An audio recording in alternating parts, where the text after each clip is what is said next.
तो नमस्कार दोस्तों, आज की यह वीडियो शब्दों की ताकत को पहचाने, इस वीडियो पे हमारा जो है टॉपिक रहने वाला है। तो इस वीडियो में हम इसी के बारे में जानने वाले हैं। तो यह जो वीडियो है वर्बल जूडो में हम देखेंगे कि आप किस तरह किसी से बेहतर बात कर सकते हैं और अपनी बात को समझाने वाले के दिल में उतार सकते हैं। इस किताब की मदद से आप अपने बात करने के तरीकों को बदल कर अपने रिश्ते को मजबूत बना सकते हैं और किसी की भी भावनाओं को समझकर उससे अपनी बात कह सकते हैं। क्या आप बात करने के तरीके के बारे में जानना चाहते हैं, या फिर क्या आप एक सेल्समैन हैं और अपने कस्टमर से बात नहीं कर पाते, या फिर क्या आप बात पर किसी से झगड़ा कर बैठते हैं और इस आदत से छुटकारा पाना चाहते हैं, तो यह बुक समरी केवल आपके लिए ही है। इससे आगे बढ़ने से पहले हम आपको लेखक के बारे में थोड़ा बहुत जानकारी दे देते हैं। तो जॉर्ज जे थॉमसन एक फाइनेंशियल गुरु थे जो वाइसरेट के फाउंडर और प्रेसिडेंट थे। वाइसरेट की मदद से हजारों लोगों ने ट्रेड करना सीखा और स्टॉक मार्केट को समझा, ठीक है। और इसके अलावा वे एक पुलिस ऑफिसर भी रह चुके थे और जो है इनकी मृत्यु 7 जून 11 को हुई। इनके साथ काम कर रहे एक और जेरी बी जेकिंस एक अमेरिकी नोवेलिस्ट और बायोग्राफर थे। वे अपनी लेफ्ट बिहाइंड बुक सीरीज के लिए जाने जाते हैं जो उन्होंने टिम लहाई के साथ लिखी थी। अब बुक समरी के लिए आगे बढ़ते हैं। तो शब्दों की ताकत को पहचाने, यह किताब आपको पढ़नी ही क्यों चाहिए या सुननी ही क्यों चाहिए। तो इस बात को आगे बढ़ाते हुए मैं कहना चाहता हूँ कि बात करने की एक ऐसी कला है जिसकी मदद से आप किसी को भी खुश कर सकते हैं और किसी का भी दिल जीत सकते हैं। शब्दों में वह ताकत होती है जिससे हम किसी भी समस्या को सुलझा सकते हैं या किसी व्यक्ति की परेशानी को जो है कम कर सकते हैं। लेकिन आपको इस कला को बेहतर तरीके से इस्तेमाल करने के लिए क्या करना होगा, यह किताब आपको बताती है कि कैसे आप अलग अलग लोगों से अलग अलग तरीके से बात कर और साथ ही अपनी परेशानी कम कर सकते हैं। यह किताब हमें शब्दों के महत्व के बारे में बताती है और बताती है कि इस्तेमाल हम कैसे कर सकते हैं। इस किताब को सुनकर आप अपने आसपास के लोगों के साथ अच्छे संबंध बना सकते हैं। कुछ पॉइंट्स जो हैं ध्यान देना आवश्यक है। जो मुश्किल काम में आप सिर्फ शब्दों की मदद से कैसे सुलझाया जा सकता है, इसमें जानेंगे आप। और सुनने वाले को अपनी बात पूरी तरह से समझाने के लिए किन किन बातों का ध्यान रखना चाहिए, यह ज़रूरी है। और रिश्ते में होने वाले झगड़ों को आप कैसे सुलझा सकते हैं। अब आगे बढ़ते हैं। तो अगर आपके पास बोलने की कला है तो आप मुश्किल से मुश्किल हालात को आसानी से संभाल सकते हैं। शब्दों में वो ताकत होती है जो मुश्किल से मुश्किल काम को आसानी से कर देती है। लेखक ने इस बात को ऑफिसर ब्रूस फेयर के साथ रहकर जाना। आइए देखें उन्होंने यह बात कैसे सीखी। एक बार लेखक ब्रूस के साथ कंसस में एक पति पत्नी के बीच हो रहे घरेलू झगड़े को सुलझाने गए थे।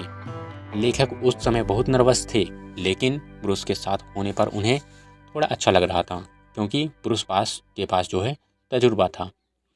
जब लेखक वहां पहुंचे तो उस समय रात के 2 बज रहे थे। जब झगड़ा सुलझाने की बारी आई तो ब्रूस सीधा उन पति पत्नी के घर में जाकर उनके सोफे पर बैठ गए। वो न्यूज़पेपर पढ़ रहे थे। पति पत्नी ने उसे देखा, लेकिन वे फिर अपने झगड़े में लग गए। फिर पुरुष ने उन्हें बीच में रोककर पूछा कि क्या वे उनका फ़ोन इस्तेमाल कर सकते हैं। उन्होंने ब्रूस को इजाज़त दे दी। ब्रूस फ़ोन के पास गया और कुछ बोलकर फ़ोन रख दिया। इसके बाद उसने पति पत्नी से कहा कि उसे यह अच्छा नहीं लगा कि कोई रात के 2 बजे उनका फ़ोन ना उठाए। फिर उसने उनके झगड़े का कारण पूछा और कहा कि रात में इस तरह से चिल्लाना अच्छा नहीं है। इसके साथ वे शांत हो गए। जब लेखक ने ब्रूस को इस तरह से काम करते देखा तो वह चौंक गया। उसने ब्रूस से पूछा कि उसने यह कैसे किया। ब्रूस ने कहा कि वो ऐसे काम ही करता है। तभी लेखक अच्छे से बातचीत करने के तरीके के बारे में नोट्स लिखते आए। उनके लिखे गए नोट्स ने आज इस किताब का रूप लिया है। ठीक है। अब जानते हैं नियमों को लागू करने के लिए आप शब्दों का सही इस्तेमाल कीजिए। तो कैसे? नियम होना समाज के लिए बहुत ज़रूरी है, लेकिन नियम में ये सब कुछ व्यवस्थित रहता है। कभी कभी हमें नियम कुछ इस तरह से समझाए जाते हैं कि वे हमें नियम कम और हुक्म जो है ज़्यादा लगते हैं। ऐसे में यह ज़रूरी है कि आप नियमों को बेहतरी से समझाएं। हमें पता है कि हर नियम से हमें कुछ न कुछ फ़ायदा मिलता है या फिर उसका कुछ न कुछ मतलब होता है। इसलिए नियम समझाने वक्त या समझाते वक्त आप नियम का मतलब बताएं। आप सामने वाले से यह मत कहिए कि आप नियम होते हैं या फिर इसका मतलब आप नहीं समझेंगे। आप बस नियम से चलिए। इस तरह से लफ्ज़ों के सामने वालों को यह लगता है कि आप उसे बेवकूफ़ समझ रहे हैं या बेवकूफ़ बना रहे हैं। किसी से भी बात करते वक्त आप इस बात का ख्याल रखें कि आप अपनी हर बात को साफ साफ कहें और कुछ इस तरह कहें कि कोई सुनने वाले जो है अच्छा लगे। नियम समझाते वक्त अगर आपको लगे कि यह नियम सामने वाले की वाकई समझ में नहीं आए हैं या आएगा, तो आप उससे यह बात कुछ इस तरह से कहिए जिससे उसे अच्छी लगे कि बेवकूफ़ नहीं है। सुनने वाले को यह नहीं लगना चाहिए कि नियम कुछ ज़्यादा ही लंबा है जिससे समझ पाना मुश्किल है। इसके अलावा अगर आप किसी से कोई बात कहना या करना चाहते हैं तो आप उससे यहाँ आओ कहकर कभी मत कीजिए।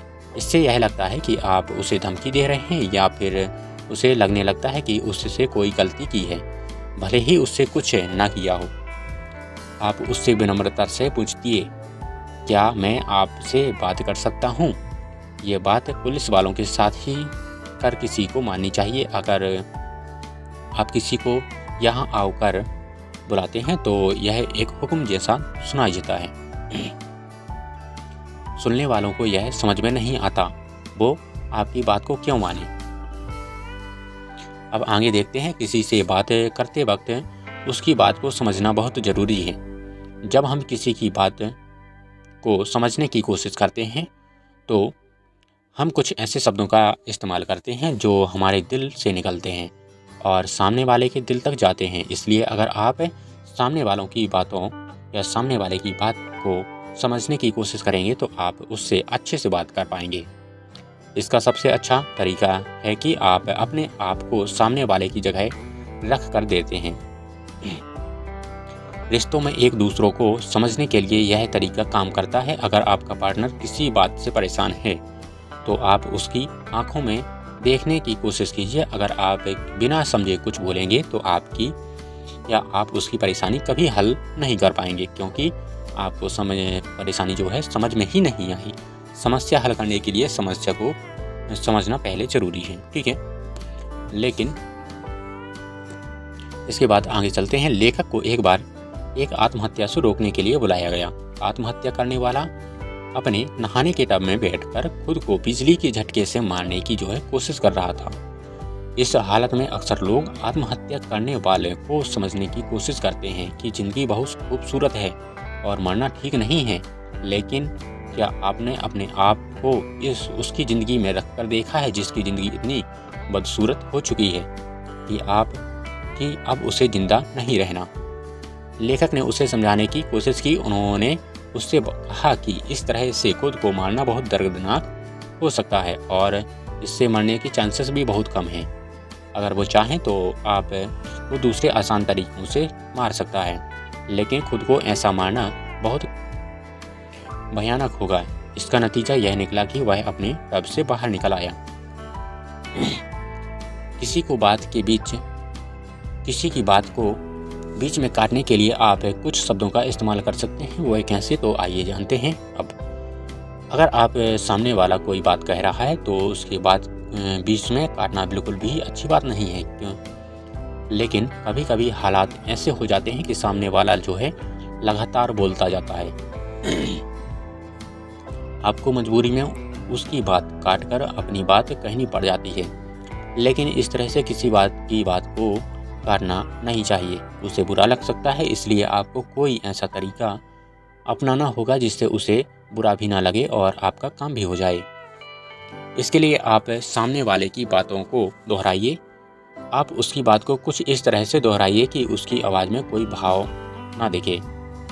आप बोलने के लिए सीधे शब्दों का इस्तेमाल कीजिए। आप वाह या अच्छा जैसे शब्दों का इस्तेमाल कर सकते हैं।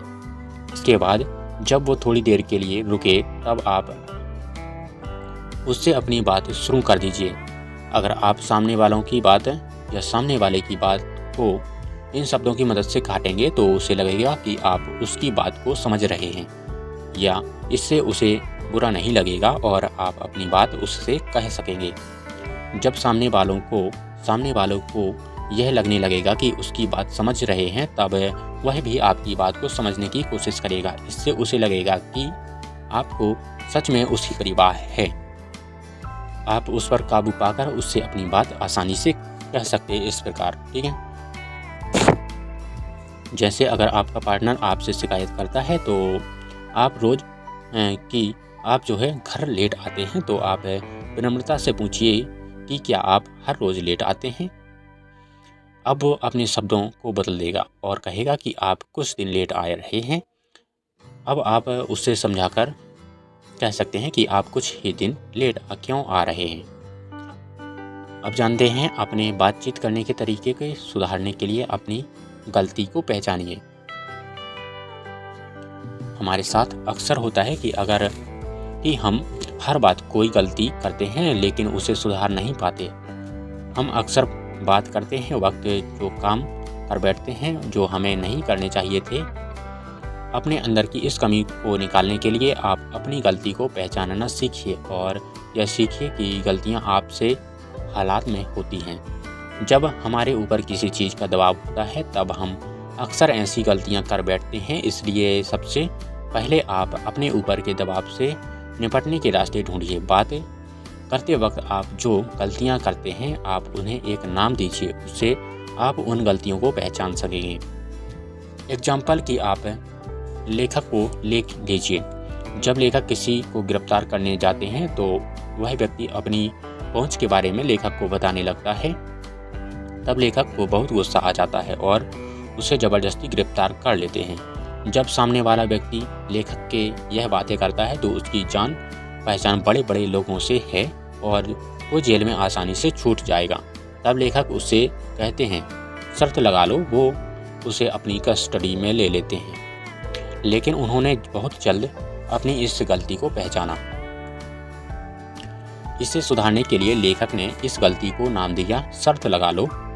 इससे जब वे भी इस गलती को दोहराएंगे या दोहराते हैं तो आसानी से इसे पहचान लेते हैं और इससे उभर जाते हैं। इससे वे अपने गुस्से पर काबू पाने लगे और अपनी गलती को सुधारने लगे। अब देखते हैं अपने शब्दों के साथ साथ अपने बात करने के तरीके पर भी ध्यान देना कैसे। जब किसी से भी कोई बात कहते हैं तो हम अपनी सोच को अपने शब्दों में ट्रांसलेट करते हैं। इसके लिए यह ज़रूरी है कि आप अपने बोलने के तरीके पर भी ध्यान दें ताकि सुनने वाले को अपनी बात या आपकी बात अच्छे से समझ आए। अगर आप किसी से कुछ कहना चाहते हैं तो इस बात पर ध्यान रखिए कि आपके भाव और आपके शब्द आपस में मिल रहे हो। अगर वे आपस में नहीं मिल रहे हैं तो आपके सामने वाला आपकी बातों को गलत मतलब निकाल सकता है। अगर आपने देखा होगा कि कुछ जो है दोस्त आपस में बात करते वक्त एक दूसरे को खूब चढ़ाते हैं, लेकिन वे इस बात का बुरा नहीं मानते।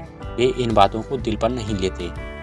इसकी वजह यह है कि वे जानते हैं कि उनका दोस्त मजाक कर रहा है, इसलिए उसके शब्दों से कोई उन्हें फर्क नहीं पड़ता। इस एग्जाम्पल से आप साफ है कि आपके शब्द उतने मायने नहीं रखते जितने बोलने के भाव मायने रखते हैं। बोलने से पहले आप यह भी देख लीजिए कि आप किससे बात कर रहे हैं। आप सामने वाले की पर्सनैलिटी के हिसाब से शब्द चुनिए जिससे आपकी बातें उसे अच्छे से समझ में आए, ठीक है।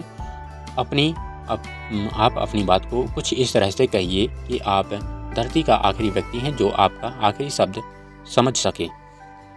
अक्सर आपने अपने स्कूल के दिनों में देखा होगा कि टीचर हम बच्चे एक ही आवाज़ में बात नहीं करते।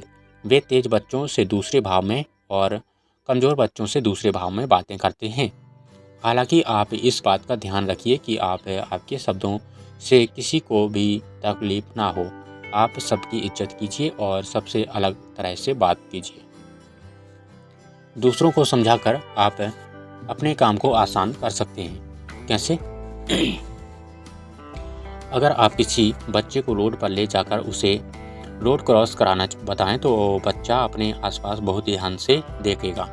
क्या देखता है? वो देखता है कि कुछ गाड़ियां आ जा रही हैं, लेकिन समय समय पर रुक जा रही है।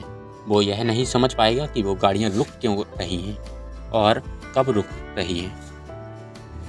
ऐसे हालात में अगर आप उसे ट्रैफिक सिग्नल के बारे में बताएंगे कि लाल सिग्नल पर गाड़ियां रुकती हैं और हरे सिग्नल पर चलती हैं, तो वह बच्चा आपकी बात को अच्छे से समझकर काम कर पाएगा। लेकिन अगर आप उसे सिर्फ इतना कहें कि गाड़ी रुकने पर ही रोड क्रॉस करना है, तो उसे पूरी बात समझ में नहीं आएगी और वो गलती कर बैठेगा। इसलिए यह बहुत ज़रूरी है कि किसी काम को अपनी बात समझाते वक्त आप उसे पूरी बात बताएं, जिससे उसके मन में किसी तरह की शंका ना रह जाए। इससे वो आपकी बात को समझकर आसानी से उसे मान लेगा और आपको परेशानी नहीं होगी। लेखक को इस बार किसी व्यक्ति को फ़ोन करके बताया कि बार में एक बड़ा सा आदमी शराब पीकर हंगामा कर रहा है। जब लेखक बार में गए तो उन्होंने देखा कि वह आदमी सच में बहुत बड़ा था और हाथ में कांच का एक टुकड़ा लिए था और कर सबको धमका रहा था। लेखक ने उसे अपने साथ जेल चलने के लिए कहा तो वह व्यक्ति लेखक को कांच का टुकड़ा दिखाकर धमकाने लगा। इस पर लेखक ने उसे समझाया कि उसे सिर्फ एक रात के लिए जेल में रहना होगा, लेकिन अगर उसने एक पुलिस वाले पर हाथ उठाया तो अंजाम बहुत बुरे हो सकते हैं। इस पर वो व्यक्ति मान गया और लेखक को उसे जेल में ले जाने के लिए ज़्यादा मेहनत नहीं करनी पड़ी। घर के झगड़े होते हैं, अब देखते हैं, घर में झगड़े होते रहते हैं, पर अगर आप चाहें तो आसानी से उन्हें सुलझा सकते हैं। कैसे? तो हर कोई रिश्ते में यह उम्मीद रखता है कि रिश्ता हमेशा के लिए बना रहे और उससे कुछ ज़्यादा परेशानियां ना झेलनी पड़े, लेकिन कभी कभी झगड़े हो जाया करते हैं। ऐसे में आपको यह सीखना होगा कि आप मसले को आसानी से कैसे सुलझा सकते हैं। इसके लिए सबसे पहले आपको अपने पार्टनर को समझाना होगा कि फिर उसे अपनी बात पर इस अंदाजा से रखिए कि जिससे आप बीच की सारी कन्फ्यूजन दूर हो जाए और आप फिर से एक अच्छी ज़िंदगी जी सकें। एग्जाम्पल जैसा कि लेखक ने एक दोस्त को ले लीजिए जिससे एक ऐसी महिला से शादी की थी जिसके पहले से 4 बच्चे थे। उनकी शादी के 2 महीने हो गए थे। वे बहुत खुश थे, लेकिन एक दिन जब लेखक का दोस्त काम से घर आया तो उसकी पत्नी अचानक से उसके ऊपर भड़क गई और कहने लगी कि उसे बच्चों के लिए अलग से बच्चों से अलग करने की कोशिश कर रहा है। लेकिन दोस्त दिन भर के काम से थका हुआ था, जिसकी वजह से उसे भी गुस्सा आ गया। इसके बाद उन दोस्तों में लड़ाई शुरू हो गई।